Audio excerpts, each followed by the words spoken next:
There are not enough serial because there's too many people out there for me. We need to start thinning the herd. That is something that I said out loud to a coworker, and I genuinely mean it. There are not enough serial. I said what I said. I chose today to let the intrusive thoughts win, but I agree with the intrusive thoughts on this one. Stop it. Get some help. Democrats are out of touch with reality. Let me just go ahead and get this out there right now. If a man ever looks at me and says, "Hey babe, what's for dinner?" and means it, assumes I'm in charge of dinner, what's for dinner? Divorce. That's what's for dinner. Enjoy your single life. I just started with a new therapist, and the first question that I asked her was who she voted for in the last election. Yeah, she was definitely caught off guard, but you know what?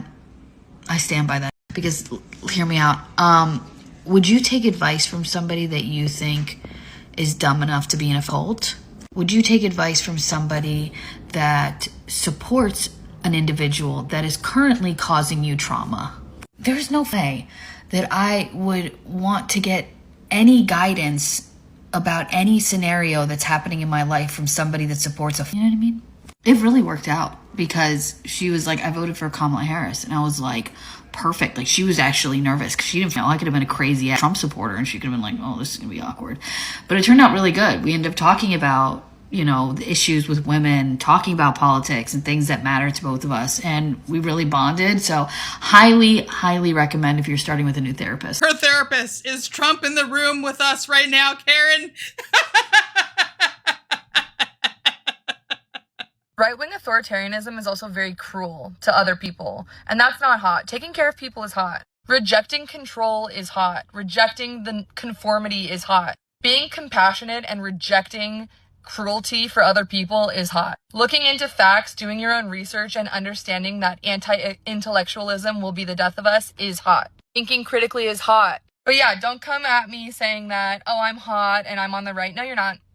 I'm sorry, I don't make the rules. Hot girls hate fascism. They just do. Is she counting herself among the hot liberal women that she keeps referring to? Just asking for a friend.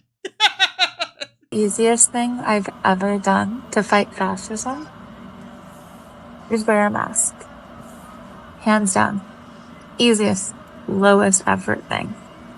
And not only do I fight fascism and fight disability oppression, but I protect myself. I'm literally gaining something out of it. I never have to call out of work sick. I never have to skip something I've been looking forward to. I'm protected. And it's so easy. And I look cute and mysterious. And not everybody gets the privilege of looking at my face. I think we have different definitions of the word privilege. Guess what time it is? Dun da da da. New beard time. So, it's month. And, I did it. I did the full rainbow this time. And, eyebrows and all. It took quite a bit of effort, but, I'm okay with it. I mean, I kind of like my half and half better. But at the same time, it's something different. So I'll go for it. So what do y'all think? This is going to be a short one. I know I'm covered in fur. I got to get ready for work and all that stuff. So, just let me know what you think. It's abnormal for a man to be a liberal or progressive. It's a sign of being a beta male. I didn't know that. Because real men are conservative, Republican, and strong in nature. If I became conservative, would I no longer be beta? You would become alpha. Wow. You know what I wish for every one of you, MAGA? Nothing more, nothing less than the same standards and consequences that you have imposed on my life. That's all I want. I want you to have the same dish you've served to me. Your terms are acceptable. I was just following orders crowd are going to get really scared whenever the truth comes to light that you actually don't mind following those orders, do you? But now you have a scapegoat. It's not that you actually like arresting brown people, or that you actually like causing in strangers' lives, right? It's that you're just following orders. Those who know better. Whatever. It's amazing. Beta! This had anything to do with the success at the ballot box or the fact that Donald Trump did not want to pay for change operations like Kamala did for immigrants and convicts, or pay for college tuition, use taxpayer dollars for college tuition for immigrants. Here now with more, the author of a brand new, guaranteed, massive bestseller, Trump's Triumph, America's Greatest Comeback.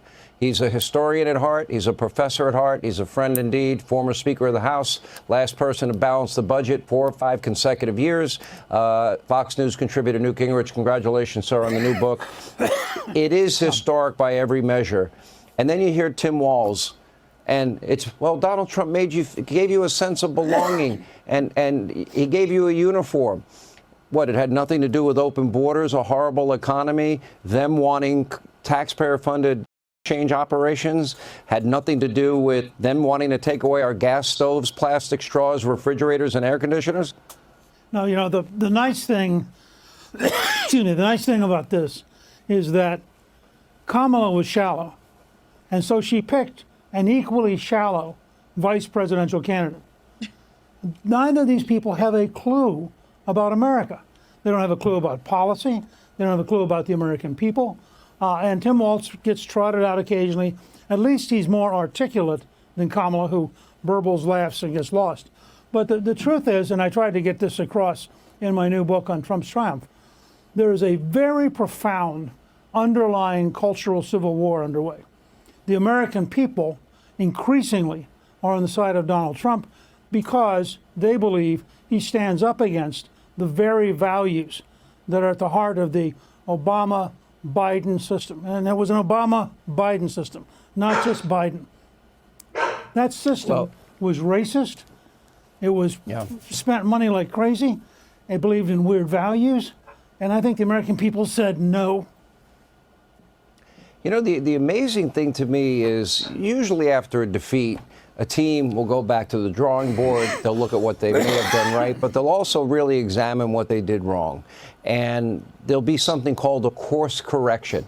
There'll be self-reflection analysis. As a matter of fact, you wrote a book years ago after you left the speakership, Lessons Learned the Hard Way. Very introspective, very reflective. Sure. You admitted mistakes that you thought you had made, and they're not willing to go through that process, obviously, as they now embrace Tim Walz, Grandpa Bernie, AOC, Jasmine Crockett, and the squad.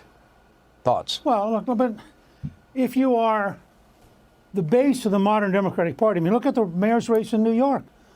The insurgent younger candidate is literally insane, deeply anti-Jewish, very hateful, hates America, and yet he may well win and become mayor of New York because their party is now off.